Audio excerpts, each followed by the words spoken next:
আসসালামু আলাইকুম এভরিওয়ান। আজকে আমার করা এই সুন্দর কেকের ডেকোরেশনটি আপনাদের সাথে শেয়ার করব। আশা করি সবার ভালো লাগবে। আজকের কেকটা হবে 1 পাউন্ডের মধ্যে, তাই আমি 1 পাউন্ড পরিমাণ ব্যাটার নিয়ে নিলাম, বেক করে নিলাম। এখন ক্রাম কোটিং করে কিছু সময়ের জন্য ফ্রিজে রেখে দেব। ফ্রিজ থেকে বের করে এনে আমি বাকি ফিনিশিংগুলো দিয়ে নিচ্ছি ধীরে ধীরে। কেকের ফিনিশিং হতে হতে কিছু কথা বলে নিই।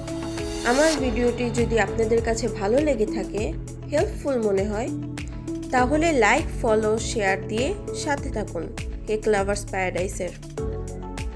ধীরে ধীরে আমার কেকের ফিনিশিং চলে আসছে।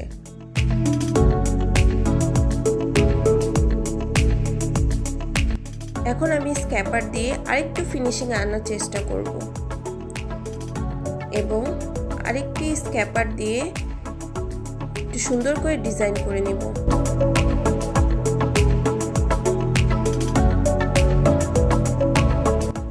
এখন আমি আমার পছন্দ মতো ফুলের জন্য কালার নিয়ে নিলাম। এখন আমি ধীরে ধীরে সুন্দর করে একটি ফুলের শেপ আনার চেষ্টা করছি। আপনারা মনোযোগ সহকারে দেখলেই বুঝতে পারবেন যে আমি কিভাবে এই ফুলের শেপটি তৈরি করছি। দেখতে দেখতে আমার ফুলের ডিজাইনটিও কমপ্লিট হয়ে যাচ্ছে, আপনারা দেখে বুঝে নিন। আর যদি নজেলসের কথা জিজ্ঞেস করেন, আমাকে কমেন্ট করে জিজ্ঞেস করেন। এখন আমি রেকর্ডিংয়ের সময় আমার ঠিক মনে নেই যে এটা কত নাম্বার নজেলস ছিল। এখন আমি নিচেও কিছু ফুলের কলির মতো করে দিয়ে দিচ্ছি, এতে করে ডিজাইনটা ফুটে উঠবে।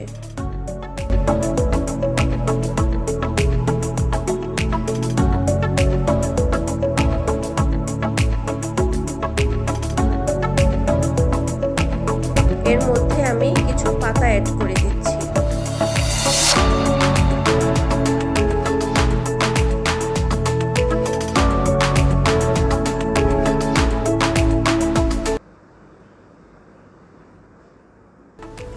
এবং আমি নিচের বর্ডারের কাজটাও পাতার নজেলস দিয়েই করে ফেললাম, এতে দেখতে খুব আকর্ষণীয় লাগে। এবং এখন আমি ভিতরের কলির ফুলগুলোতে এবং ডালাপালায় এই একই কালার ইউজ করছি।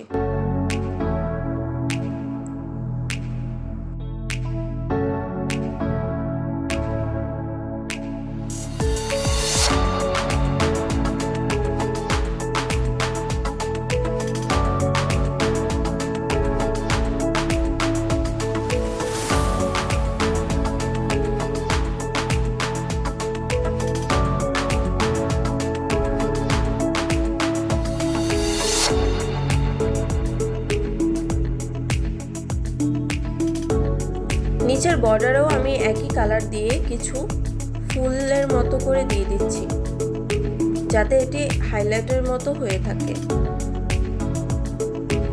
এখন আমি ফাইনাল টাচ দিব কিছু সুগার বলের সাথে। দিস সেট রেডি আমার কেক।